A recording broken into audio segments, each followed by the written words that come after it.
This evening, some clear spells elsewhere with the odd shower. Lowest temperatures this evening around 13 degrees. Now you're up to date on News Talk. Off the ball. This is News Talk. Good evening, you're welcome along to Monday night's Off the Ball. It's Eoin here with you until 10 o'clock tonight. Jerry Thornley and Andy Dunn, aka the Dream Team, in studio for Monday Night Rugby from 8 o'clock tonight. From 9 o'clock, we've got Jonathan Wilson with us on the football show to recap the weekend's Premier League. And we're also going to be rounding off the end of the League of Ireland season, League of Ireland's league phase, let's call it, before 10 as well. Still a couple of fixtures left to be played, and of course a cup final on Sunday week, which is going to impact the discussion around European football as well. This hour we're also going to be speaking to Frank Rainey once again to break down DJ Carey's sentencing at the Dublin Circuit Criminal Court today. So loads happening over the course of the next 3 hours. Our number is 0879 180 180 if you want to drop us a WhatsApp message. Stephen Doyle is here in studio. Hello, Steve-o. All good on yourself? Very well. Michael McCarthy back from holiday. Hello, Mick. How are we doing? You were away as the scoreboard operator, the big screen operator at Soldier Field this weekend, I believe. Your first day on the job, you did a magnificent job. Look, I mean, I've left off the ball before, I've left again. I'll always come back, you know. It's like I tried something new, wasn't too good at it. Yeah. Well, we're back. We're back to the job that I'm slightly less crap at. It is quite incredible how a stadium that hosts what is supposed to be one of the most futuristic leagues on the planet, certainly when it comes to like video officiating and officials being, you know, mic'd up, managed to make such a pathetic effort at trying to host a game of rugby at the weekend. Not to like completely change from what you're saying, but I remember I was at the NFL game in Croke Park, and I was going into the media elevator down, and there was people who were obviously a lot of the TV gear or whatever, and they were kind of giving out and rolling eyes at each other, and someone went, well, at least it's not as bad as Brazil. And I went, what are they talking? How dare they? This state-of-the-art stadium. And fair enough, maybe it's not set up perfectly for their TV. I kind of felt a little bit, I felt how dare they, but also I kind of felt a little source of shame. And of course, maybe everything's perfect in the old NFL world. And then I watched that game on Saturday, and all I could think about was that guy. Because Soldier Field is an asshole. Yeah. Let's face it. You think it was those guys in the lift getting their own back at Irish sports fans, maybe? Perhaps. Maybe they made everything terrible just singular because of that. But it is funny. It is amazing how we just come to it. We know that stadium. I've seen many games there. I know that the field in particular at this time of year always starts to cut up and starts to look terrible. I didn't know about everything around it, but it is very old, and it is. I'm pretty sure it's in its last days. I think the Bears are building a new stadium, so it doesn't surprise you in the cold light of day that it's kind of crap. But you do have this sense of the NFL and one of these, one of the premier franchises are going to have this state-of-the-art perfect stadium, but it's absolutely not the case. Yeah, and also the fact that the stadium might be old, and even if it's crumbling, it still doesn't excuse the fact that they were using green spray paint, to make the surface look better, which is just inexcusable no matter what code is on it. The only good thing that happened with regards to the organisation of the game was Barry Murphy and the jersey he was wearing. Did you see he was out wearing Axel's jersey from the 2003 World Cup, and did a great job of Ireland's call. And then the poor Kiwi singer had to wait for like 20 seconds before his instrumental actually kicked in. And I think maybe he might have necessarily had to just kind of go with his own cue at that point. But at least Barry Murphy singing the anthem was a particular highlight. Music over the haka. Yeah, which I thought was deliberate for a moment. I thought it was just a commercial move from stateside rugby just to play music over the haka. And we could sell this. Yeah, it's like the halftime show at the Super Bowl. Bad Bunny performing over the haka. The overall thing though, but despite the fact that it didn't go to plan in terms of technology and everything else, right? What was amazing was looking at the fans, because it was like on the field there was a test match happening that was important to the players involved, and it was very close for a long period of time, and then they would cut to the crowd and it felt like an exhibition game. And it was hard to put those two things together in your head of like how you expect sport to be. We've seen the exhibition games and we've seen the real test matches that mean something in various different sports. But it was like one was happening in the crowd and a completely different reality was happening on the field. I found that just very strange all the way through, I have to say. The one thing I would say is that having not been there, like I'm not sure, is it an exhibition feeling in the ground, or actually is it just people who get picked up on the big screen and are happy to be there? Yeah, like maybe. It could in be the just be that, tension of like an All-Ireland final, you'd see people go from biting their nails, like, oh, I'm on the big screen. Yeah. My team are getting hammered. I'm on the big screen. It just manages to diffuse any sort of negative feeling you have. And in defence of that, there was the right noises. You know, there was the right, like, you know, sound you would expect in a rugby game when the home team doesn't get a refereeing decision, or you know, they feel like something is offside, or you know, one of those like sort of. So all of that stuff was fine. There was an atmosphere there for sure. It wasn't completely just like Americans waving for the day out, although they did find a guy decked head to toe in the Bears gear who just looked like he'd come to the wrong day. He actually was hoping to go to the game the next day. I have to admit, I had my eyes more on the match at Anfield. I was watching Aston Villa, Liverpool, but I was flicking over every now and again. I was kind of wondering, like, it's interesting what you say about the crowd noise and stuff. I'd love to get the number of how many Irish supporters actually travelled to the game from here, and how many were actually expats in the United States. And I wonder if those expats that were at the game, making up the numbers, how many of them are real rugby fans or just went for the fact that it is an Ireland team playing. I know of at least a few people. I'd say maybe like 3 sets of people alone, and I don't know that many people who went over like long planned trip, and ultimately because they can't get tickets for games in Lansdowne Road, and they were like, right, let's make something of this. We can get a ticket easily enough, cheaply enough, and we get a trip to America out of it.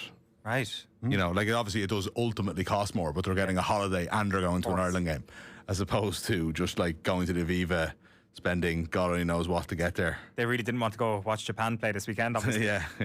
Maybe that's Well, that makes sense. I mean, that's maybe they were for an All Blacks game then. I've no question that people had an amazing weekend. It was just the actual kind of infrastructure around the game in the stadium was just, even to people watching at home, clearly just way off the level. I think we should actually bring in your first story here, Steve-O, because this kind of feeds into this conversation as well with regards to the future of Six Nations games going abroad.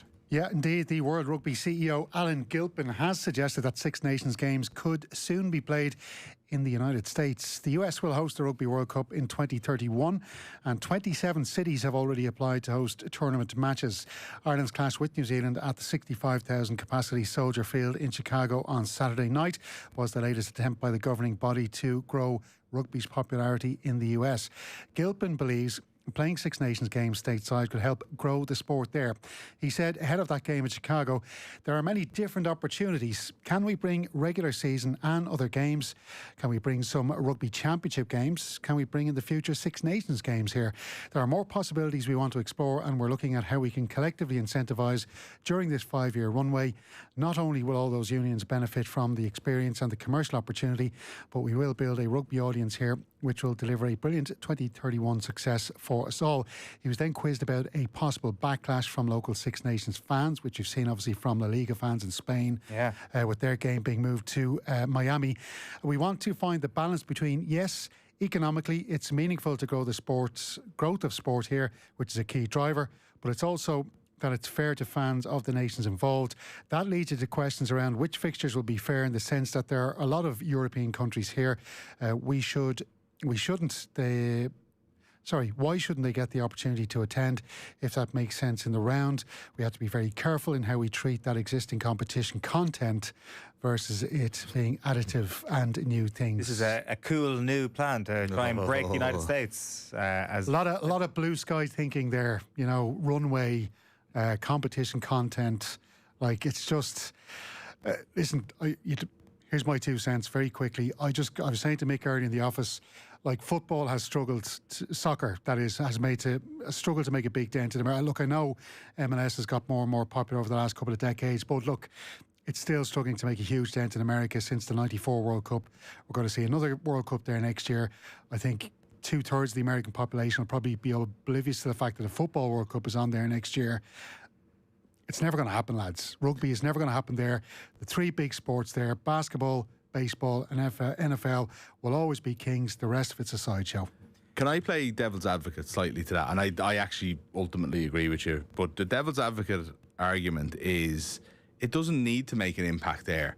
There was 60-odd thousand at that match on Saturday. I watched like a game at the main stadium in South Africa. What's it called? The Ellis Park a couple of weeks ago. For a few minutes, and there's like literally nobody at it, and it's like, I know it's not an international. No, I absolutely, I understand that, but what I'm saying is, this is in the heartland of rugby. Their main team attracts a couple of hundred, maybe a couple of thousand to their games. There isn't. It's not as if there's this thriving market of rugby. We will fill Twickenham, we'll fill all the grounds for the Six Nations games for sure. And so on. What other neutral, where else would you fill 60-odd thousand for a neutral game outside of rugby heartland countries? I don't know. You know what I mean? There is an element of, it doesn't need to make a massive impact. It doesn't need to be on SportsCentre or, First Take and, Stephen A. Smith talking about who's going to win the Crowley or Prendergast.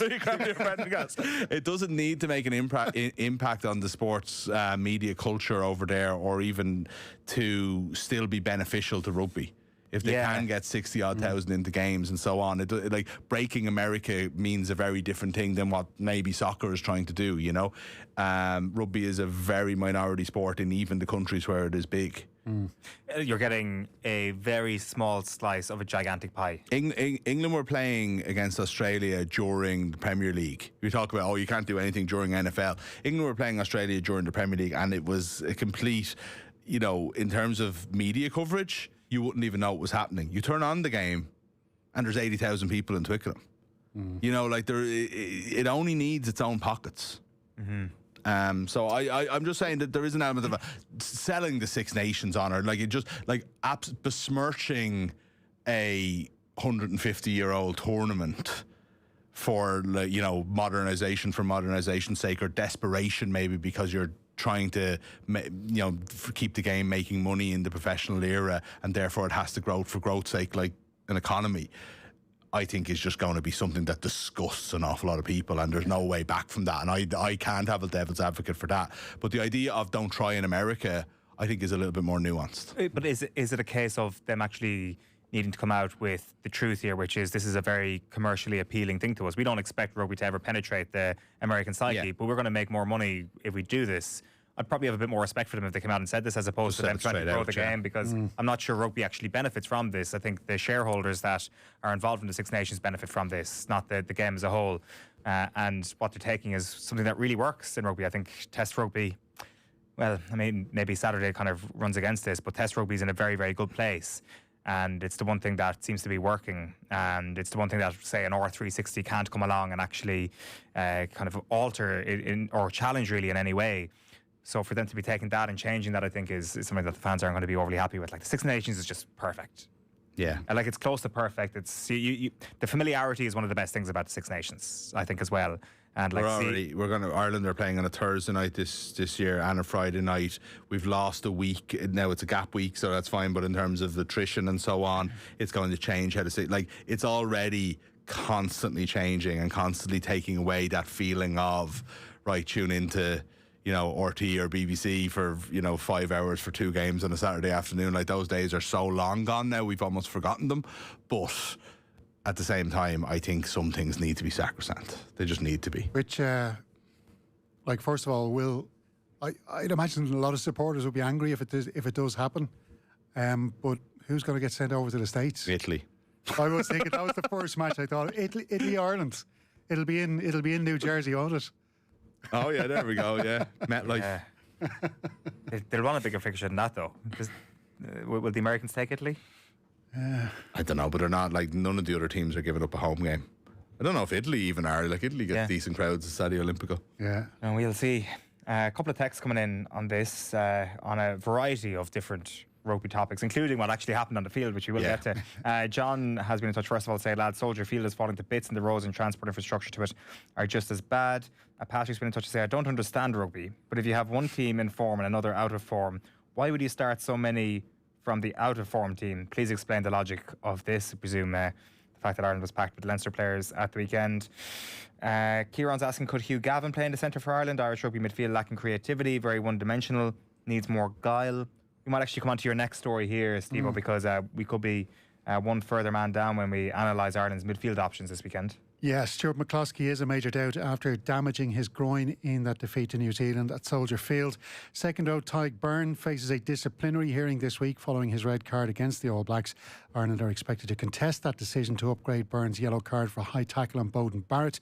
Barrett has offered to support Byrne's case. We won't hear from the Irish coaching staff until tomorrow, so we'll get an update then on McCloskey. How concerned are you after Saturday night? Well, you don't want to be too reactive to one performance, and there was a sense that Ireland were coming in almost a week early for a game and having to go to America and so on. But I suppose I was concerned before Saturday night as well, so it's only underlined it. I think that text about like a lack of guile and so on is a very good one. I'm finding Ireland's hard work to watch at the moment, and that would be fine if they're winning, but the reason that you find it hard work is there doesn't feel to be any creativity that's like breaking up with defence. I think Shane Horgan said on TV, we're just not creating any chances. So it's an interesting way of it's a real soccer way of phrasing, you know, it for rugby, but it's 100% true, isn't it? It's like we had all like really good first half in terms of possession and territory, and never, other than the furlong try, never really looked like doing anything with it, even in terms of like getting kickable penalties.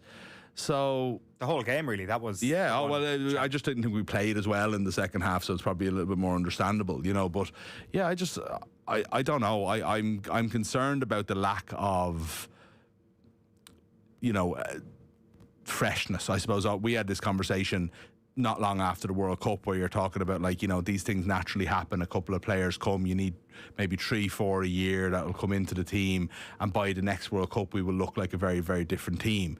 It's halfway there now, and I'm not sure that's true. I don't think that's actually happened, and it is weird because I know that the under-18s were hammered by Italy at the weekend, and the under-20s got the wooden spoon last year and all, but that's a relatively new thing. We've had like unbelievably successful run of under-20s in Six Nations and so on. Now, I know they haven't really transferred it into the World Cup, which is a yearly thing at under-20s, but at the same time there's been some decent pedigree there that hasn't really transferred onto you know, senior rugby, unfortunately. So I suppose they're just worried about the conveyor belt.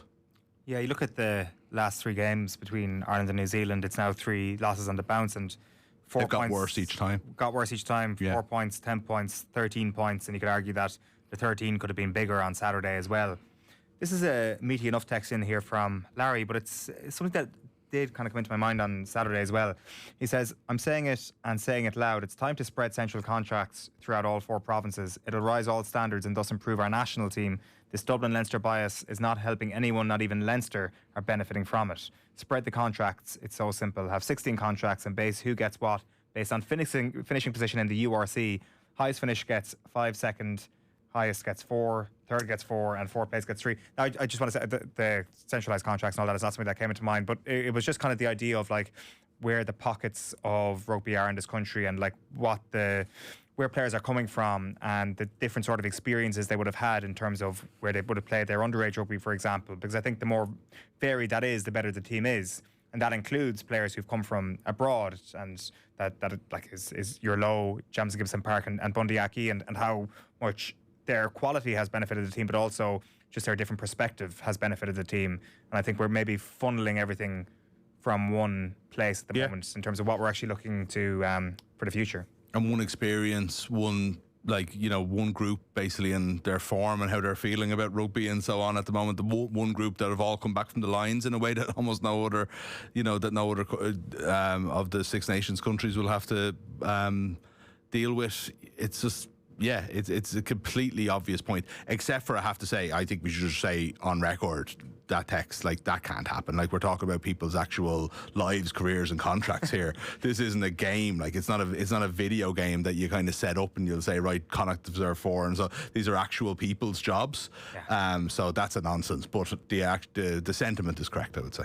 What kind of players though are Irish rugby producing? You know what I mean? Like, it's kind of, you don't seem to have, there seems to be a real focus now on building, you know, big, strong men who can get physical with opposition teams. And look, that granted, that is required. But I can remember being on the Leinster beat when Gary Ringrose came through, and it was kind of, he was being touted as the next Brian O'Driscoll you know, he's going to have that bit of flair, he'll have a sidestep, all that kind of stuff. And he did at the start of his career. Like, he looked like a kind of a flair player, but that's been kind of coached out of him now as he's got older. He's become, you know, he just doesn't have that kind of. And look, I know even Brian O'Driscoll, as he got older, he, you know, was talking about himself, how he had to change his game and all that kind of stuff because he was getting slower and he couldn't do the things that he could do when he was younger. But there just doesn't seem to be that kind of flair player in an Irish team now that you would have seen maybe himself, like, I don't know, Gordon Darcy, you know, Keith Earls, whatever, you know. Those kind of players just don't seem to be there now. It does seem to be a bit of an issue for sure. Like the attacking plan that Ireland have brought to proceedings now, I will say it seems to have developed a little bit. Like, because you look at what Andy Farrell was saying after the game, and I think a lot of people remember some of Crowley's kicks in both halves of the game, to be fair.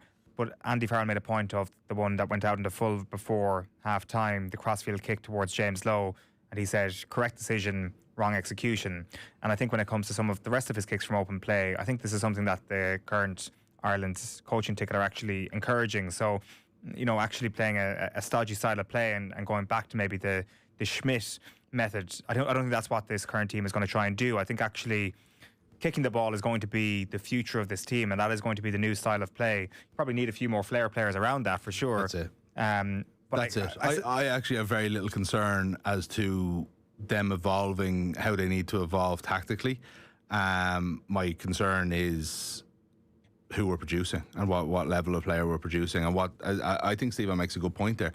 Is that we can't have the next Brian O'Driscoll. The reason Brian O'Driscoll is who he is because he's a one-off. We can't have the next Johnny Sexton, and we have to stop harping back to Johnny Sexton because we have who we have now. And we have to make the most of it, and that's fine. Paul O'Connell isn't coming along anytime soon. There's a reason these players are generational. But the style and type of rugby player, who's the fastest Irish player at the moment? Tommy O'Brien. Okay, right. Grant, who came in for his first meaningful game at the weekend at 27 years old. Now he's been injured, absolutely, but I suppose that pace wasn't very much on show. But in the style of Irish play that we see in the provinces and internationally, it's not based on speed. You know what I mean? It doesn't seem to be the virtue that we value. No. Or else we just don't have players that have it. Yeah, no, I think that's absolutely fair. And this is a conversation we had after the France game earlier this year as well.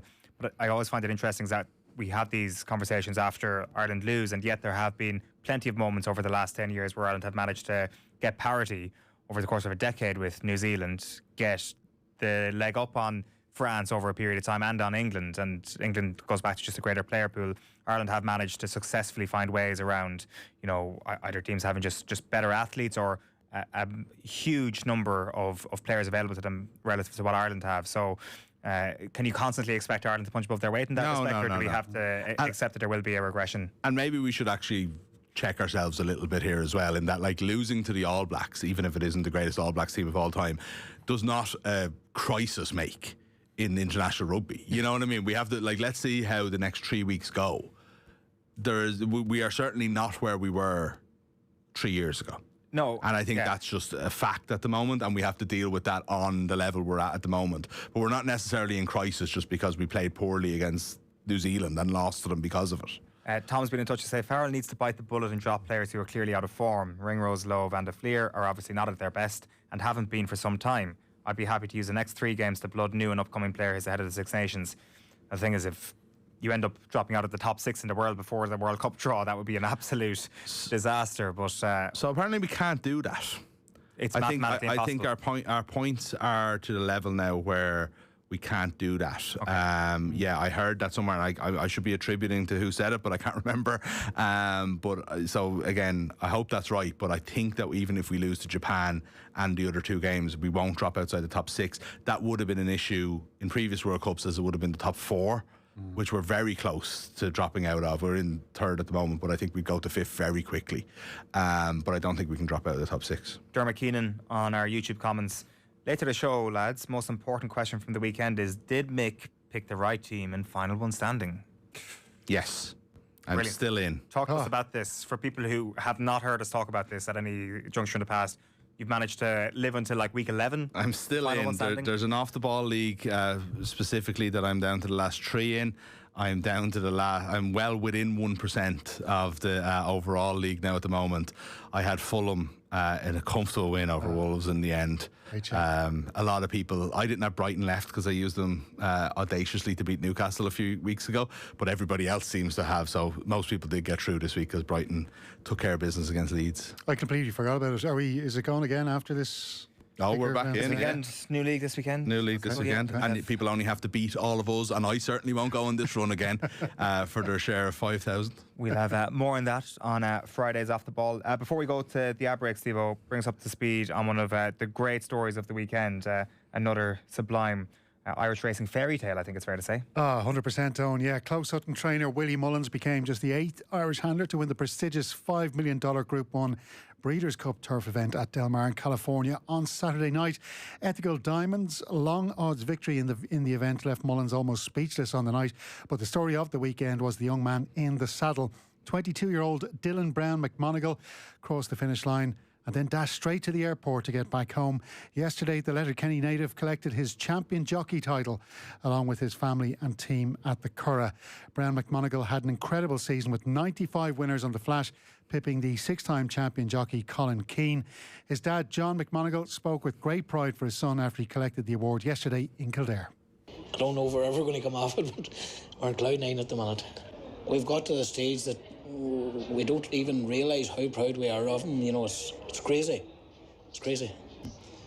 Probably when I started going out to be carrying, it was all horses, but I kind of got the bug too, and everything came natural for him since he was a baby.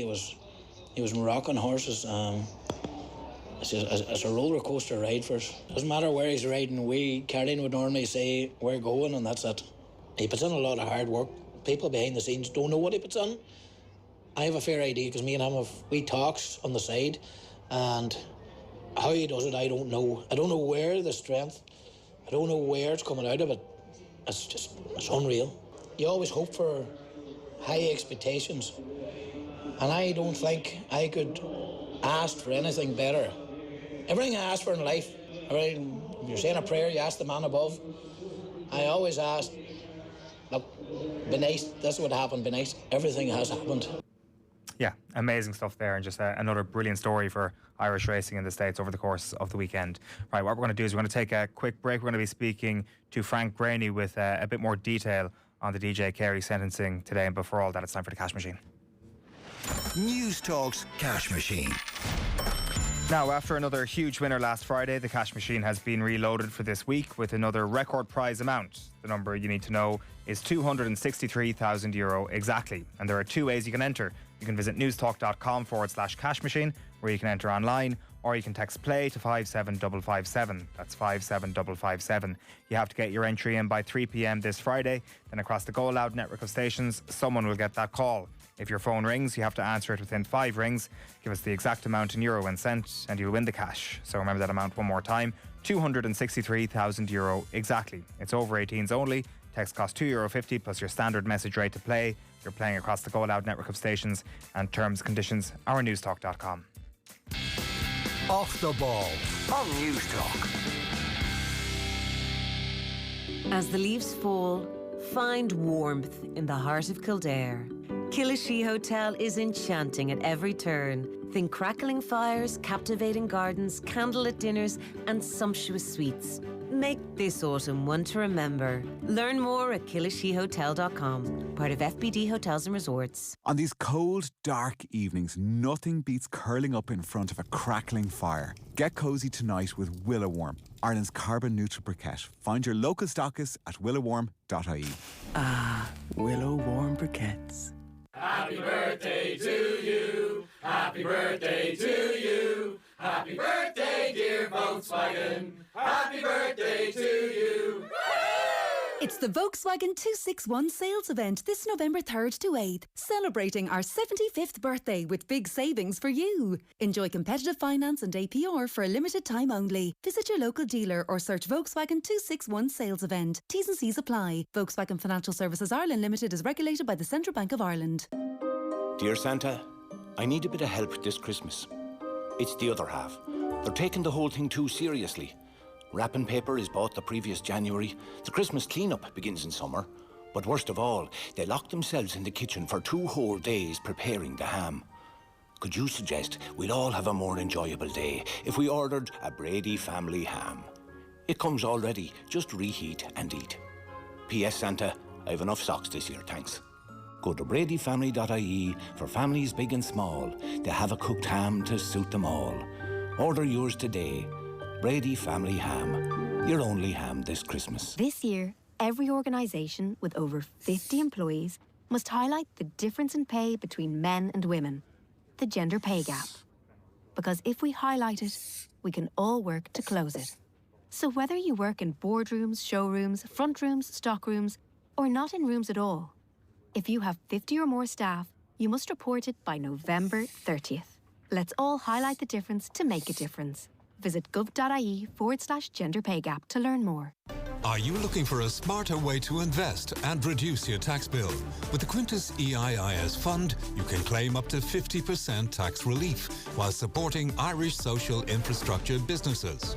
Invest from €25,000 and diversify your portfolio across ambitious Irish companies, all managed by our experienced investment team at Quintus Capital. Find out more before the fund closes. Visit quintuscapital.ie. Warning, the value of your investment may go down as well as up. Investors may lose some or all of the amount invested.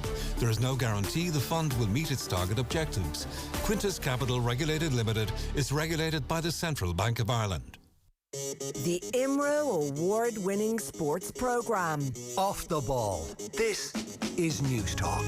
Right then, DJ Carey was today handed a 5.5-year jail sentence for defrauding people by falsely claiming he had cancer and needed money to pay for treatment. Frank Rainey, News Talk sports correspondent, was at Dublin Circuit Criminal Court today. Frank, good evening to you. You might begin by telling us how exactly things played out today. Well, today's hearing was relatively brief. There was a sentence hearing on Friday. That went on for a number of hours because for the first time on Friday, I suppose we got a huge level of detail in terms of what DJ Carey did over an 8-year period between 2014 and 2022 and how he defrauded multiple people in relation to a scam. He lied about having cancer, about having to travel to a specialist in the US for treatment. All lies. He managed to hoodwink them, defraud them of just under €1,000. Only €45,000 has been repaid.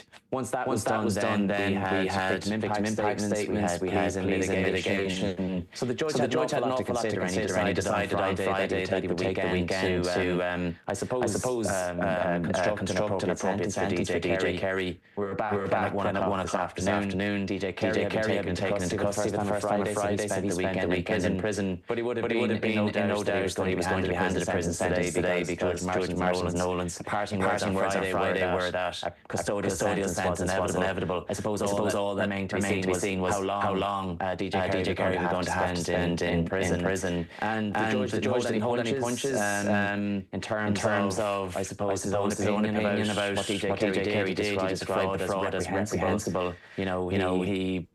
The fact that DJ Carey had faked a very serious illness. Something there's a family in this country that hasn't been touched by cancer, and indeed some of DJ Carey's victims were cancer sufferers, or in the case of one man, Thomas Butler, a friend of his, who gave him €16,600 to deliver a very powerful impact statement on Friday. He was disgusted. He described it as gut-wrenching when DJ Carey, when it revealed that DJ Carey was lying to him because he had lost both his parents to cancer. So the judge went through, his opinions of the offending, the fact that DJ Carey had exploited their goodwill, how he had used his reputation as a hurler, how he had used personal relationships and contacts to essentially pull the wool over his eyes and take a huge amount of money away from them. In the end, he handed DJ Carey a 5.5-year prison sentence. He was minded to give him a sentence of between 8 and 10 years. And DJ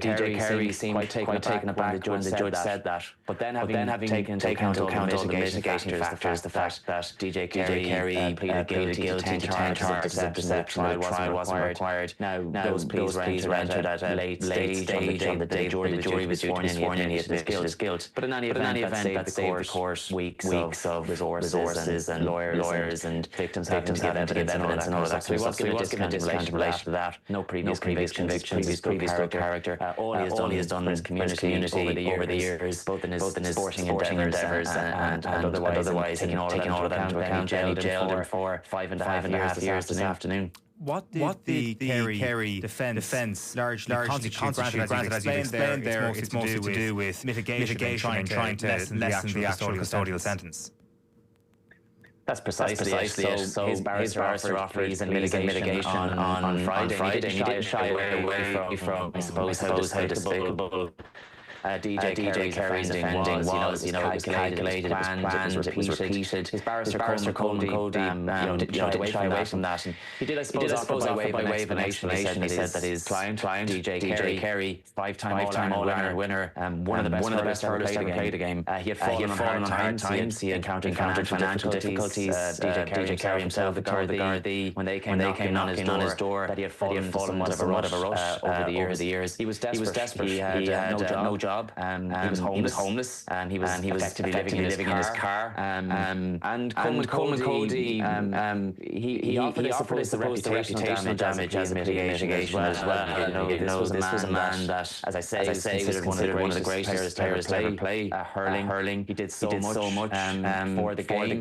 He was a big star back in the day at the height of his pomp, attracting huge crowds to the Gaelic game. One of those names that just he would have expected to go through generations. His legacy would always be spoken about in those circles, and that has undoubtedly been tarnished by what he did. And Colm Cody said that that reputation is in tatters, and that the name DJ Carey now will always be associated with notoriety and shame. He also outlined some genuine health issues to the court. DJ Carey heard has a heart condition, one that required surgery last year. Indeed, he was in hospital last Wednesday to see a consultant, and the sentencing was due to take place on Wednesday, had to be during Friday because he wasn't in a position to attend. So that was all put forward to the judge as I suppose his barrister pleaded for leniency. He was under no illusions that his client was going to spend time behind bars. Indeed, as I mentioned a moment ago, DJ Carey would be very aware of that. All that was to be decided over the weekend was how long he was going to spend in prison. So 5.5 years, that he was given the day. If he behaves himself behind bars, like any other prisoner would be entitled to a remission of, I think it's about 25% of the sentence. There are also circumstances where you can administer justice for enhanced remission that would shave off a third of his sentence. But at the end of the day, what a remarkable fall from grace. It was surreal to see somebody like DJ Carey, and it always is when public figures find themselves before the courts for all the wrong reasons. He has moved from the pages to the front pages, and it was truly remarkable to see DJ Carey standing arms folded in front of the judge today, receiving a sentence for the most appalling fraud that you can think of. Do we have any details on the character references, if there were any? None of them, if they were available, they weren't opened in court. And that's not that unusual where testimonials are handed up on behalf of an accused or a defendant, as the case here. They weren't opened in court. It all happened on Friday, and it did take some time, I suppose, given the amount of victims in the case, given the amount of offences that he had pleaded guilty to, the amount taken into consideration. It took some time for the prosecuting barrister to go through all of them in detail for the judge to consider. And I mean, this wasn't the most complicated scam, in terms of what he did. But he was clever in the sense that he targeted. He would argue the right people in terms of he went to people who had money, the likes of Brian, prominent businessman, very successful businessman. They became friends, met at a golfing trip to South Africa in the late 1990s, struck up a friendship, mutual interest in golf, and he hit him up for over 135,000 euro, 125,000 euro, 13,000 US dollars. Again, by claiming that he had cancer, that he needed specialist treatment. Dennis O'Brien also mailed 60 grand deal to AIB Bank, and Dennis O'Brien was one of only two victims who offered impact statements. He said that he felt embarrassed that he'd been completely duped by this man. But Dennis O'Brien made a very strong point in his impact statement. He said that when somebody approaches him, this is a man that he considers to be his friend. When they approach him, they say that they're seriously ill with cancer. You don't question their bona fides. And that was the same as you look at every victim's story. They were friends, they were colleagues, they were business associates, people he'd met through his career in hurling. These were people that adored him, fans, idolised him. There was one man, Thomas Butler, who gave an impact statement on Friday. DJ Carey swindled 16,600 euro out of him. He had just worked hard his whole life, and he just got a lump sum after receiving his pension in retirement. And DJ Carey came looking for his help. 16,600 euro and not a cent of that has been repaid. Truly remarkable the lengths that he went to, and where there was a hesitancy or reluctance on people to pay their money. He changed tack, and he came up with another cock story that he was due a windfall from the HSE in relation to a negligence claim of somewhere between 1 and 1.3 million euros. So he was saying to these people, look, I really need this money for this urgent care over in the US, but it is just a short-term loan, and you will get it back. And Dennis O'Brien, for example, like a very successful businessman, he did his due diligence in the sense that his accountant asked for some proof. He was happy to lend him the money, his friend. He wanted some proof, understandably, that he was getting this treatment, that he had this condition. And DJ Carey went and he forged two letters to appease Dennis O'Brien and his accountant. So those are the levels, I suppose, that DJ Carey went to pull the wool successfully to a point over his eyes. And then just on a final point, Frank, when it comes to the actual material evidence that was used against DJ Carey, had against DJ Carey, like there was no GP records of cancer, no HSE or hospital claim, for example. Was this all bombshell information last week, or had all this been uncovered previously? And I'm talking about the public domain. Well, I suppose you hear rumours, don't you? I'm sure you moving in sporting circles would have heard rumours over the years. My colleagues and I down in the courthouse day to day, you hear these things, you hear rumblings. But I suppose until everything is laid bare in court as it was last Friday, you take those rumours with a pinch of salt, don't you? But certainly there was a lot being said behind closed doors. Clearly we weren't in a position to report on any of that speculation ahead of what was supposed to be a jury trial. Now that we're in a position to do so, I mean, again, that level of offending that was outlined to the court last Friday was truly remarkable. Some of the people that he hit money like cancer survivors themselves, people suffering with serious illness. I'm reminded of a friend that had a chance meeting with DJ Carey on the side of hurling field in County Kilkenny. They were both watching a game, and they were friends and got chatting, and his friend had confided in DJ that his wife had been diagnosed and was being treated for a very rare type of cancer. And incredibly, DJ Carey used that opportunity to pounce, and he claimed that he was suffering from the very same type of cancer that his wife was suffering from, and he hit him up a few days later for 4,000 euro. Now that was fully repaid. That man was lucky enough in the sense that he was one of only a handful of victims that did get some of their money back. But I just thought that went to the core of DJ Carey's offending, that he would use an opportunity like that for his own good. As I say, this wasn't the most sophisticated scam that I've seen down in the courts. But the reason that it all unraveled for DJ Carey was in 2022 when a bank worker became suspicious that an elderly customer of the bank was trying to transfer a significant sum of money to DJ Carey. The Gardaí were alerted, and that's when a very thorough investigation got underway at that point. It's incredible to think that he was doing this for 8 years, scamming and conning those closest to him for his own financial gain. It really is a grim and extraordinary story. Frank Graney, News Talk correspondent, thanks for your time. And Emer Vreno, DJ Carey was today handed a 5.5-year jail sentence DJ Carey for defrauding people by being with us in studio tomorrow. Stephen Doyle needed money to pay for treatment. Frank Graney, News Talk sports correspondent, was at the Dublin Circuit Criminal Court today. Frank, good evening to you. You might begin by telling us how exactly things played out today. The Castleblaney man had the distinction of winning awards as both a defender and a forward. He won 3 Ulster Championship medals with his native county and also collected a winner's medal in the National League in 1985.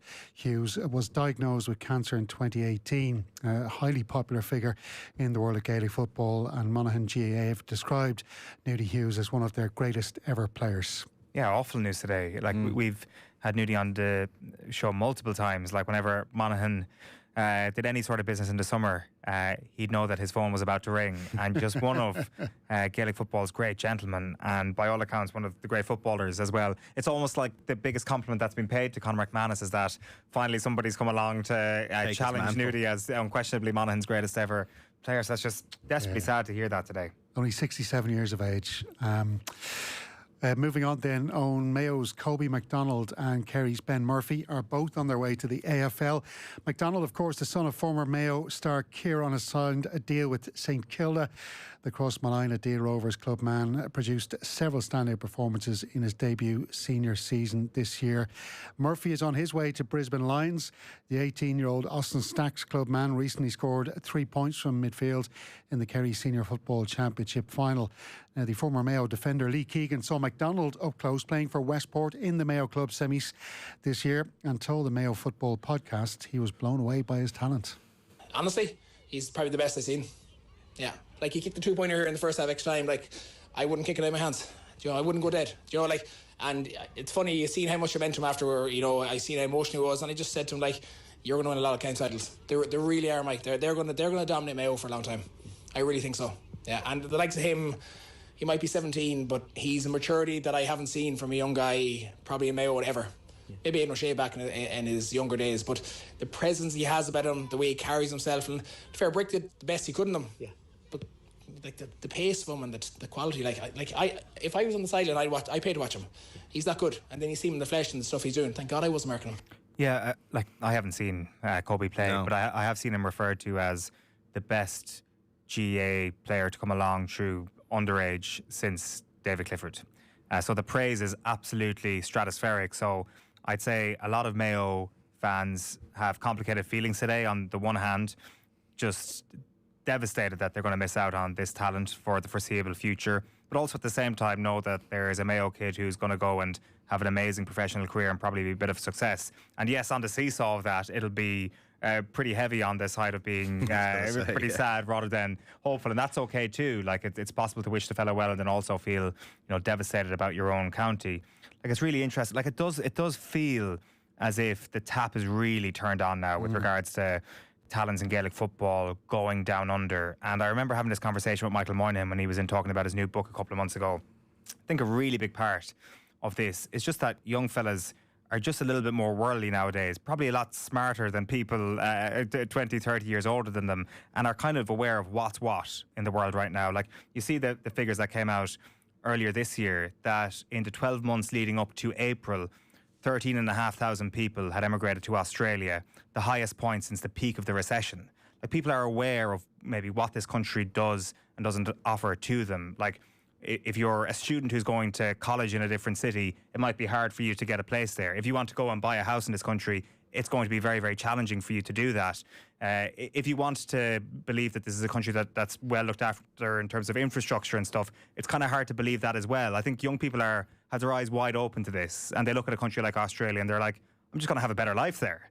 But then you're looking at this from the standpoint of somebody who's going to get a professional contract, and it's totally weighted in terms of Australia. For the people who will work the exact same job here or there for the exact same salary, they're probably like, geez, I might actually have a better life down there. But for those people who are going to earn zero for their sport here versus getting paid handsomely for their sport down there, I think if you're staying back here, you're a martyr at this stage. You're an incredibly patriotic county man to be staying back here at this stage. For me, it just doesn't make any sense to not go. You're also not asking guys to go over a 21, 22, 23 anymore either. They're getting these guys like McDonald is staying until he does his leave insert and then he's going. He's going to be 18. He has plenty of time to go and have an AFL career. If it goes well and he becomes a legend of St Kilda or whatever, you know, great, that's all the better for it. If he doesn't, then it's a 3 or 4 year thing of getting paid to be in Australia and learn a game and learn a trade. He comes back, he's got his whole football career ahead of him, he's got his whole professional career ahead of him, and so on. He's really not missed out on anything. He's done a bit of travelling as a kid. In you know, it's obviously not the same, but it's like, again, it's just it's this thing now where it just feels like they're identifying them younger, they're going earlier, and it's more of a win-win, I think. Yeah. Again, except really for the Gaelic football fans in the country. But ultimately, you know, like, we say that, like, people are disappointed. It doesn't matter. It really doesn't matter. You know what I mean? I'm sure everybody, like, I'm sure, you know, maybe Pierce Hanley might have been the difference between Mayo winning in All-Ireland or not. But, you know, we also don't know that. It shouldn't have been any part of his decision of whether he wanted to go and make a life for himself in Australia or not. Now, as it turns out, like, the one thing that would keep a lot of people at home is the romanticism of representing your place and winning things with your place. But as Mark O'Connor has proved, you can actually still do that. The way the seasons have now kind of tic-tacked, you can win a grand final in AFL, and then your off-season peaks perfectly for when the club finals around the country are happening. And I think people get even a greater sense of pride out of winning it, say, with Dingle than they would winning an All-Ireland with Kerry. Yeah. And it's even more sort of wholesome to the sort of professional sports viewer on the other side of the planet. So how long is that going to continue, though? I was going to say, I can't believe they let them do that. The professional clubs start nailing that. Do you know what the worst thing is? Like, whatever about, you know, and listen, no disrespect to Austin Stacks in Tralee, it's a big town, but you look across Malina, it's the knock-on effect there, like, of a player like Kobe McDonald, the inspiration that he would provide to children from Cross Malina in getting into Gaelic games, into playing the sport, the knock-on effect of not having a superstar like him in Cross Malina, playing regularly for his club and then for his county during the summer. I just think it's absolutely atrocious. And I think, you know, the wider point you make about just the amount of young people leaving, you know, big cities and all that, you know, the cities will always survive, but it's the small rural towns around this country that are being stripped bare of their young talents. But look, Joe, lads, it's okay. The government hung up a big post in Sydney asking people to come back, so we'll be grand. Yeah. No, but that is the point, I think, is that, like, you know, this is an opportunity for professional sport. It's a separate point, but it's illustrative of Cross Malina and its likes are going to lose a lot of their young players, and so is every rural club around the country,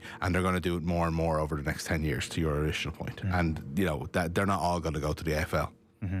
Yeah, very hard to disagree with that. I don't have the answers to what the sporting aspect of this country can actually do to encourage people like Kobe McDonald to stay at home, but I'm sure people smarter than me might have some sort of... I'm not sure compensation is actually the answer to this, the compensation for the club, because I think that just creates an industry of something that shouldn't be industrialised. Yeah, could I just say one thing about Kobe McDonald specifically before we go, though? Is like, I've heard, you know, we've heard bits and pieces, we've mentioned him on the show a couple of times. You're wary of going too big into a 17-year-old. You don't know how good he's going to be, and you don't want to put too much pressure on the shoulders, especially when somebody has, as you know, a cult superstar hero of a father. You know, it's almost unfair to be talking about it so much. But, like, listen to the way Lee Keegan talked about him in that clip. It is hard to come away from the fact that, you know, this is something special.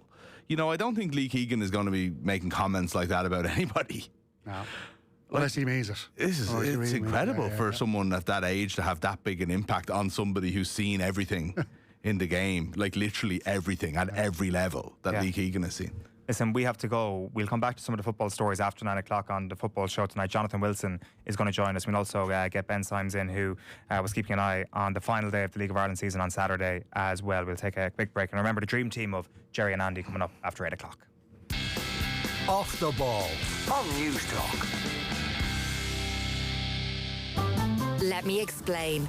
This week we're fantasy casting an Irish celebrity traitors. Mick and Roy, John and Edward, the Martys, Whelan and Morrissey. Who would make the best traitors and faithfuls from the ranks of Irish celeb royalty? All on this week's Let Me Explain podcast, which is available now on the Newstalk app, powered by Go Loud, or wherever you get your podcasts.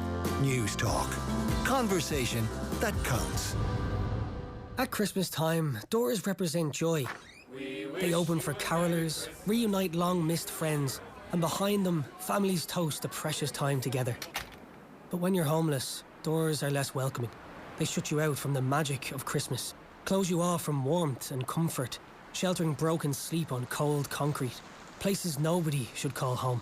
This Christmas, no more cold streets. Give hope, give warmth, give now. Donate at dubsimon.ie. I'm such a chill customer. I don't get embarrassed when I forget someone's name. A new haircut? Become a Chill customer to automatically get the best deals from 14 insurers every year. It's insurance, and it's chill.